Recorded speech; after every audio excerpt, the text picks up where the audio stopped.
Assalamualaikum warahmatullahi wabarakatuh. Halo Sobat TVRI, kembali lagi di Ayo Belajar Sejarah bersama saya Hendra dan Judith Ho. Baik, di sini bersama kita telah hadir kembali Bapak Muhammad Rikas Prabowo MPD. Bagaimana kabarnya hari ini Pak? Sehat, alhamdulillah. Semoga Bang Hendra dan Bang Judith Ho juga sehat ya. Iya, amin. Baik, teman-teman, pada pertemuan kali ini kita akan membahas nih mengenai perlawanan terhadap kolonialisme Hindia Belanda. Nah, perlawanan ini sendiri tentunya dari respon rakyat Indonesia terhadap kekejaman yang dilakukan oleh Hindia Belanda. Nah, untuk lebih lanjutnya akan dijelaskan oleh Bapak Muhammad Rikas Prabowo. Pada Pak Rikas kami persilahkan, Pak. Ya, oke. Mungkin tadi yang seperti disampaikan oleh Bang Hendra ya, bahwa adanya perlawanan terhadap Belanda seperti yang kemarin sudah saya sampaikan ya. Di edisi sebelumnya terjadinya Kulturstelsel, terjadinya liberalisasi dan industrialisasi, itu sebenarnya memunculkan perlawanan dari rakyat kepada pemerintah Hindia Belanda ya. Ya kita lihat sendirilah bahwa berkuasanya kekuatan asing ini ya dengan melakukan kolonialisme dan imperialisme ini diisi dengan sejumlah perlawanan, bukan hanya saat era pemerintah Hindia Belanda, dari era VOC pun sudah terjadi banyak ya, lawan Belanda, lawan Spanyol, lawan Portugis, itu udah banyak lah. Jadi memang ya ibaratnya kamu masuk ke rumah orang tapi nggak sopan gitu kan, tapi kita masuk ke rumah orang awalnya cuma mau bertamu tapi malah ngerampok, nah, tentulah pasti rakyat nggak senang dan akan melawan gitu ya. Nah tentu kita mau cari tahu dulu ya, apa sih yang menyebabkan terjadinya sebegitu banyak perlawanan di daerah-daerah terhadap pemerintah Belanda ini ya, baik itu era VOC, era Spanyol, Portugis maupun era Hindia Belanda ini. Dan saya bilang banyak karena apa? Hampir di setiap pulau, bukan hampir di setiap pulau lagi, memang di setiap pulau. Di setiap pulau di Nusantara pada era itu memang ada perlawanan terhadap Belanda. Baik itu dari Aceh maupun sampai ke wilayah Papua sana itu ada. Ya. Kadang di satu Sumatera aja itu berapa perlawanan gitu kan. Di Aceh, Sumatera Utara, di Minangkabau, sampai ke Lampung itu banyak banget gitu kan. Tapi kita lihat dulu lah, apa sih faktor pendorongnya gitu ya, mengapa pecahnya perlawanan. Yang pertama karena bergesernya orientasi bangsa Barat ya. Dari yang awalnya mereka datang, awalnya kan mau dagang, ya kan? Ya kalau mau dagang, pastilah rakyat Indonesia terima baik-baik kan, itu biar sama-sama untung kan. Awalnya mau berdagang, tapi mereka pelan-pelan melihat, wah orang Indonesia nih sepertinya bisa untuk kami bohongi gitu kan, bisa kami untuk kuasai, dan hasrat-hasrat untuk menguasai, hasrat-hasrat tamak dan rakus itu muncul gitu kan. Dan mulailah disodorkan ke raja-raja lokal itu monopoli. Bisa nggak aku yang berdagang sini, bangsa lain nggak boleh gitu. Bisa nggak aku yang menguasai perdagangan rempah-rempah di sini gitu. Ya, tentu saja masyarakat atau raja-raja lokal menolak ya, karena yang punya rempah-rempah aku yang buka pasar, aku kok kamu yang memonopoli gitu ya. Jadi tentu saja ini mengalami perlawanan dari pemerintahan lokal ya, raja-raja lokal tadi ya.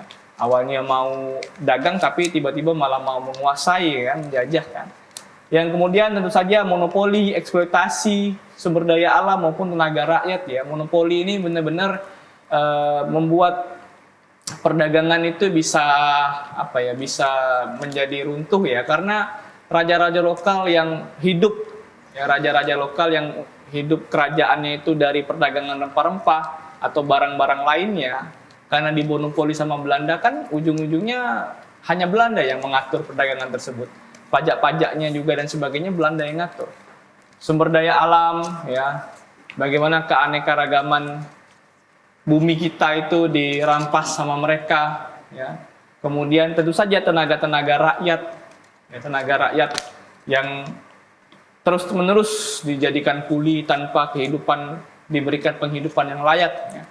Ya bahkan mohon maaf, bangsa Indonesia di era-era ini emang dijadikan budak sama Hindia Belanda gitu kan, bisa diperjualbelikan juga. Kalau adik-adik lihat di beberapa negara di luar Indonesia yang banyak orang Indonesianya kayak di Suriname ya, Suriname, kemudian di Kaledonia Baru yang ada di sekitar Pasifik itu. Begitu juga orang-orang Indonesia yang ada di Malaysia itu, awalnya memang karena orang-orang Indonesia, kuli-kuli Indonesia yang didatangkan, disuruh kerja di sana oleh pemerintah Belanda gitu kan. Kemudian politik divide et impera, yaitu politik adu domba ya, di mana setiap ada permasalahan di Nusantara itu, Belanda tuh suka Mengadu. pihak salah satu gitu loh, diadukan. Jadi masyarakat Indonesia tuh susah untuk bersatu karena diadu terus sama Belanda itu. Ya. Kemudian intervensi terhadap kerajaan-kerajaan ya tadi ikut campur. Ya. Kerajaan-kerajaan itu ingin tetap independen, tetap ingin mengatur wilayahnya sendiri, tetap ingin mengatur politiknya sendiri. Tapi dengan masuknya Belanda tuh mereka mulai ikut cawe-cawe istilahnya, mulai ikut campur ya. Kemudian pengenaan pajak yang tinggi. Kemarin kita udah bahas saat Kulturstelsel ya. Iya, Kulturstelsel. Ya, pajak yang tinggi. Kemudian aturan terkait pertanahan juga yang kita kemarin bahas ya. Terkait pertanahan dan pembelaan terhadap tanah air ya. Kita harus akui juga bahwa orang-orang yang melawan, tokoh-tokoh yang melawan saat itu memang ingin membela tanah air, membela wilayahnya ya. Baik itu waktu itu mungkin skupnya belum sampai se-Indonesia. Baru wilayah-wilayah tertentu saja, membela Aceh, membela Tanah Jawa dan sebagainya. Dan terakhir perbedaan paham ya antara Barat dan Timur ya. Bangsa Barat ini tentu saja memiliki paham yang berbeda dengan orang-orang Timuran. Beberapa adat-adat itu sering dilanggar oleh bangsa Barat ini ya. Adat kesopanan, kesusilaan dan sebagainya seringkali dilanggar oleh orang-orang Belanda ini. Termasuk perbedaan paham-paham yang lain ya. Mohon maaf, agama juga sebenarnya ya, karena beberapa perlawanan itu memang motifnya motif agama gitu kan, karena Belanda membawa ajaran yang ini nggak sesuai dengan ajaran yang sudah ada di sana. Di Sumatera Utara, Sisingamangaraja itu melakukan perlawanan terhadap Belanda, salah satunya alasannya karena tidak ingin agama asli, kepercayaan asli masyarakat Batak itu hilang karena masuknya agama Kristen itu. Memang adalah paham seperti itu, tapi lebih kepada perbedaan prinsip hidup lah antara bangsa Barat dan bangsa Timur. Mungkin itu dulu dari saya. Oke. Jadi dalam fase perlawanan ini, apakah ada perlawanan-perlawanan yang sangat merugikan untuk bangsa Belanda tersendiri gitu? Oke, apakah ada perlawanan yang sangat merugikan ya bagi bangsa Belanda ya? Sebenarnya banyak ya. Cuman karena keterbatasan waktu, saya lebih menjelaskan 3 perlawanan saja ya, yang menurut saya cukup besar, cukup monumental, cukup fenomenal ya. Yeah. Yang kita kenal lah secara umum ya di pelajaran-pelajaran. Jadi saya mulai dulu dari wilayah paling barat ya, itu di Aceh ya, di Aceh.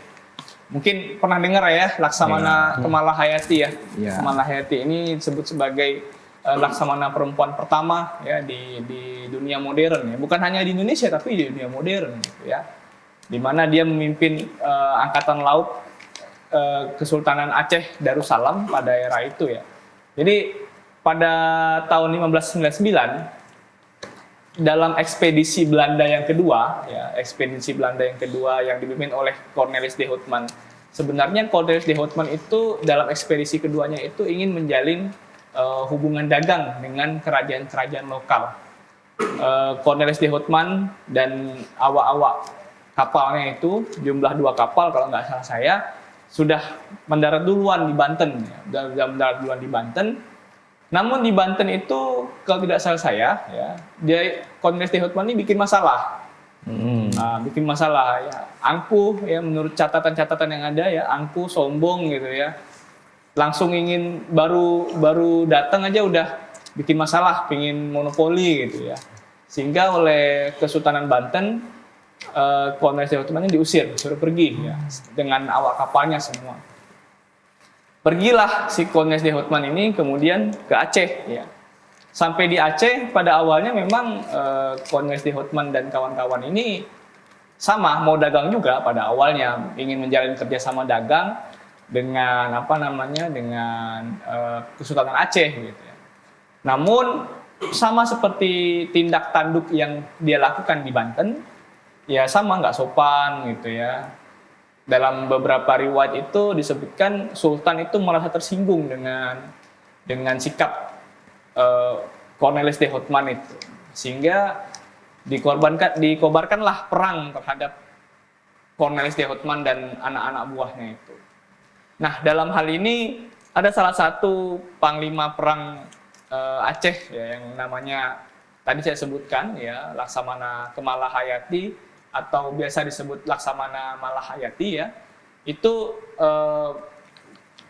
memimpin pasukan-pasukan Inung Bale ya. Inung Bale itu pasukan yang berisi berapa ribu janda gitu ya, di mana janda-janda ini merupakan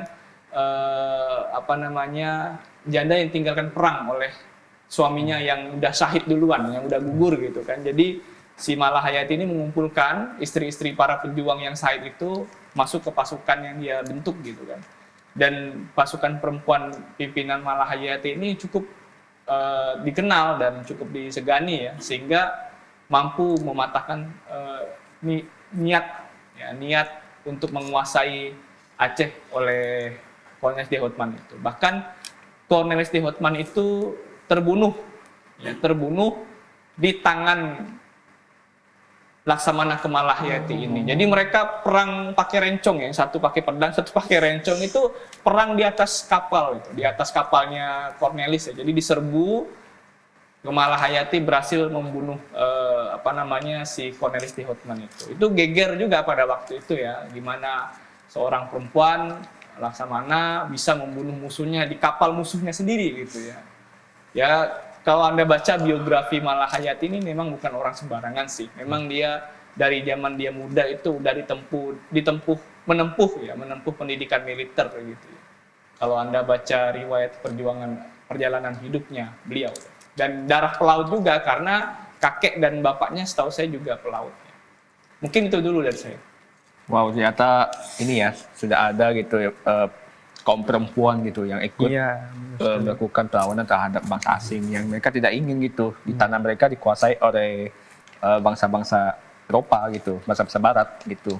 Sangat keren sekali ya tentang kaum perempuan ini. Apalagi Laksamana Malahayati ini pernah membunuh Cornelis de Houtman secara langsung. Nah, sangat keren sekali gitu. Gimana untuk Hendra? Mungkin kayak Laksamana Malahayati ini kan Pak berhasil membunuh Cornelis de Houtman. Nah, selanjutnya apa yang terjadi dengan Laksamana Malahayati? Apakah dia juga terbunuh pada saat itu di kapal itu yang sama atau dibunuh di tempat lain? Enggak. Jadi Laksamana Malahayati ini memang dia meninggal dengan tenang aja. Meninggal dengan tenang, setahu saya, karena setelah memenangkan pertempuran melawan Cornelis de Houtman Belanda ini, ya Aceh tetap masih jadi kesultanan gitu ya, masih jadi kesultanan, dan beliau meninggal dengan tenang, nggak terbunuh. Justru malah rombongannya Cornelis de Houtman itu yang ditangkap. Jadi ada beberapa orang-orang Belanda yang nggak tertangkap ya, termasuk adiknya Cornelis juga nggak kebunuh ya. Adiknya nggak kebunuh, ditangkap sama Sultan Aceh, dimasukkan ke penjara, dan oleh kemurahan hati Sultan Aceh, adiknya Cornelis de Houtman ya, kalau nggak salah saya Louis de Houtman kalau nggak salah saya, itu dikembalikan ke Belanda sana. Baik, jadi perlawanan yang dilakukan oleh Indonesia salah satunya di Kesultanan Aceh tadi yang dipimpin oleh Laksamana Hayati bisa terbilang berhasil ya, karena Laksamana Hayati ini berhasil membunuh Cornelis de Houtman. Nah, baik, Sobat TVRI sekalian, kita akan kembali lagi setelah break ini. Ya.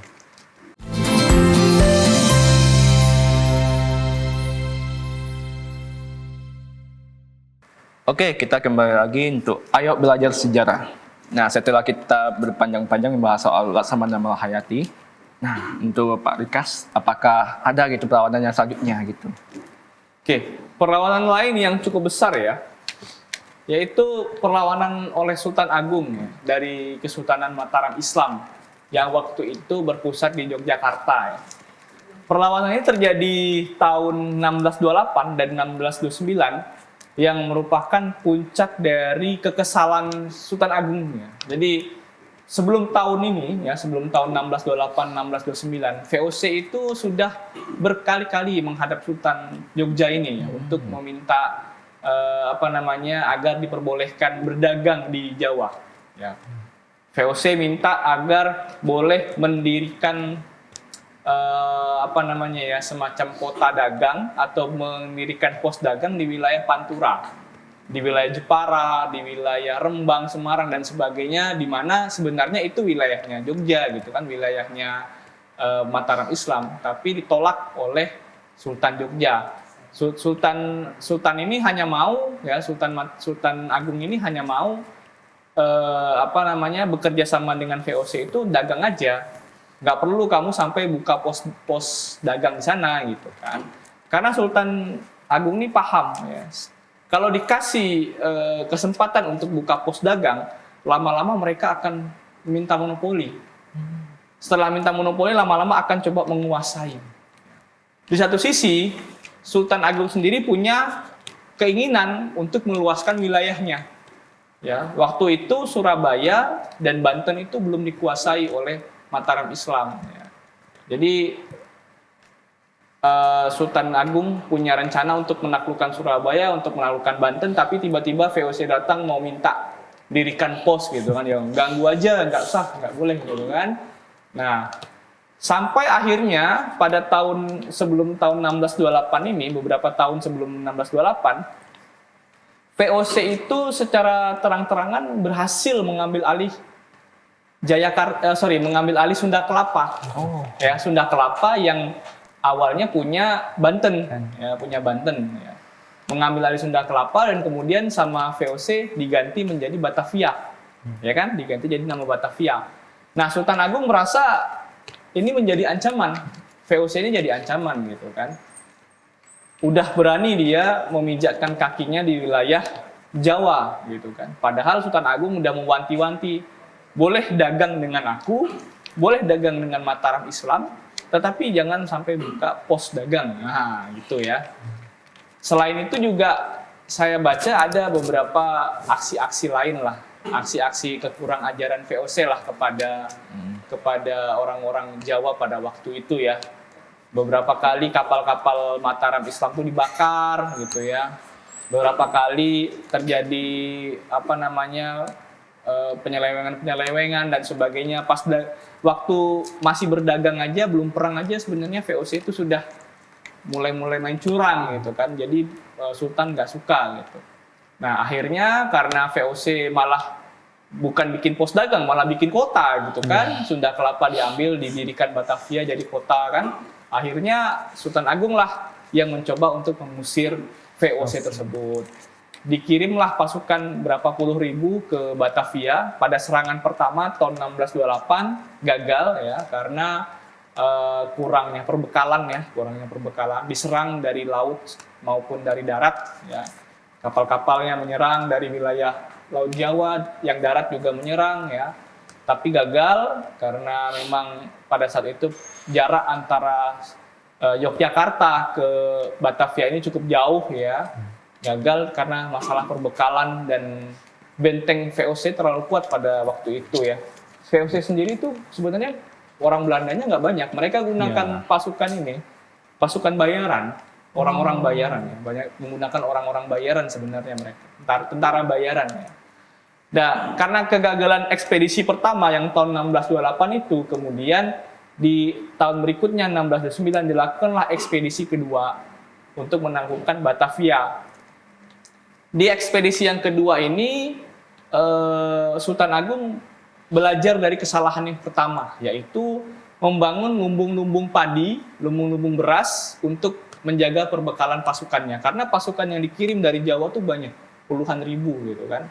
Jalan kaki, ada yang jalan kaki, ada yang pakai kuda dari wilayah Jawa Tengah sana sampai ke Batavia lumayan jauh, beberapa minggu jalannya gitu kan. Bikinlah lumbung padi di beberapa tempat di Jawa Barat dan Jawa Tengah ya. Nah, ternyata VOC ini punya mata-mata. Mata-matanya siapa ya? Orang lokal juga. Orang-orang yang di sekitar Batavia itu jadi mata-matanya ya. Sehingga dengan taktik VOC itu diperintahkanlah pasukan VOC sebelum pasukan Mataram sampai untuk membakar lumbung-lumbung persediaan perbekalannya itu. Nah, jadi untuk yang kedua ini sebenarnya gagal juga. Ya, Sultan Agung juga gagal menaklukkan Batavia karena lumbung-lumbung beras, lumbung-lumbung padi yang digunakan untuk perbekalan pasukannya itu udah dibakar duluan sama pasukan VOC. Namun bukan berarti pasukan Mataram ini nggak sampai ke Batavia, tetap nyampe ke Batavia, ya, tetap nyampe ke Batavia melakukan penyerangan, ya sebenarnya kalah ya, tetapi di last minute di akhir-akhir itu Sultan Agung itu pasukan Sultan Agung itu memerintahkan mayat-mayat dari pasukan yang mati itu dibuang ke sungai, dibuang ke Sungai Ciliwung, dibuang ke Sungai Ciliwung dan akhirnya di Sungai Ciliwung itu terjadi wabah kolera yang luar biasa. Itu wabah kolera itu yang menyebabkan meninggalnya Gubernur Jenderal VOC pada waktu itu. Jadi meskipun pasukan Mataram Islam gagal menaklukkan Batavia, namun mereka berhasil membunuh Gubernur Jenderal VOC pada waktu itu dan dibunuhnya dengan penyakit itu, dengan penyakit kolera itu. Ini perang biologi ya. Jadi perang biologis era-era kuno lah gitu ya. Jadi nggak bisa ditaklukkan bentengnya, ya udah persediaan airnya kota itu dimasukin mayat-mayat semua. Dan itu berhasil ya. Berhasil. Nah, setelah ekspedisi kedua ini Sultan Agung nggak lakukan ekspedisi lagi dan sejak saat itu Mataram Islam nggak punya hubungan nggak mau berhubungan lagi dengan VOC, sekedar untuk dagang aja nggak mau. Ini yang perlawanan Sultan Agung ya, yang 2 kali itu luar biasa. Dan kalau Ahok dan Hendra ingin lihat seperti apa jalannya perlawanan ini, nonton filmnya aja. Iya, ada filmnya. Udah diangkat kan ke layar lebar ya, Sultan Agung ya. Itu bagus filmnya. Suka. Mungkin itu. Oke. Bagaimana Hendra? Apalagi yang memakai mayat gitu ya. Ternyata mayatnya berguna untuk digunakan menghancurkan ini orang Belanda. Tapi meskipun ya gubernurnya meninggal, tapi kekuasaan Belanda masih kokoh gitu ya. Mungkin saya juga pengen tahu juga tentang di pasukan Sultan Agung ini, mereka memang pakai senjata tombak kah atau pedang doang gitu? Iya. Di era-era itu sudah mulai ada senjata api ya. Tetapi memang tidak semasif atau tidak sebanyak. Setiap di era-era abad 17 itu sudah mulai ada senjata api ya. Tetapi dia tidak semua pasukan punya senjata api. Tidak setiap prajuritnya punya senjata api. Ada yang tetap pasukan panah, ada yang tetap pasukan tombak, pasukan pedang. Ya senjata api ada tapi nggak banyak. Bahkan meriam juga sudah ada. Tetapi memang jumlahnya tidak banyak ya. Pasukan kavalerinya tetap menggunakan kuda ya. Ya istilahnya benteng VOC itu memang waktu itu kuat sekali sih di Batavia ya. Kuat sekali di Batavia, dan pasukan Mataram sendiri sebenarnya juga lemah karena tadi perbekalannya nggak ada gitu kan. Mungkin itu. Berarti pentingnya logistik ya? Oh penting dalam peperangan tuh jelas logistik itu penting ya, memainkan peran penting lah. Selain dari perlawanan Mataram Islam, apakah masih ada lagi tentang terakhir ya, mungkin ya. Dari Jawa kita beralih ke wilayah timur.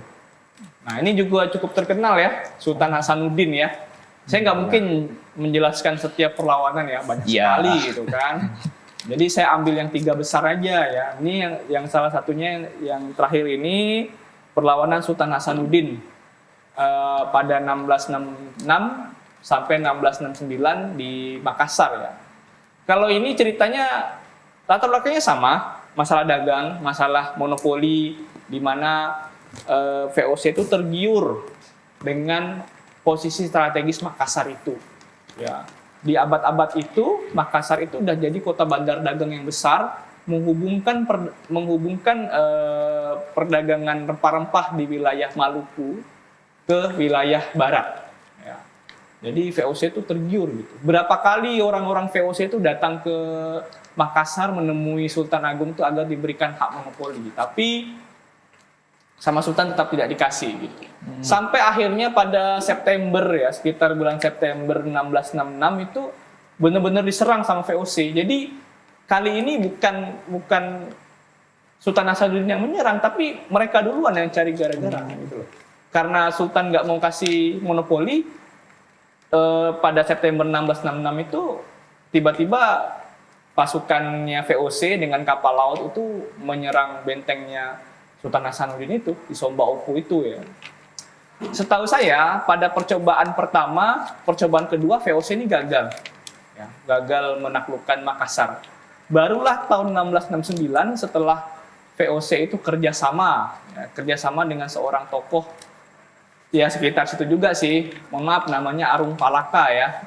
Arung Palaka ini kan dia yang menguasai wilayah Buton dan sekitarnya.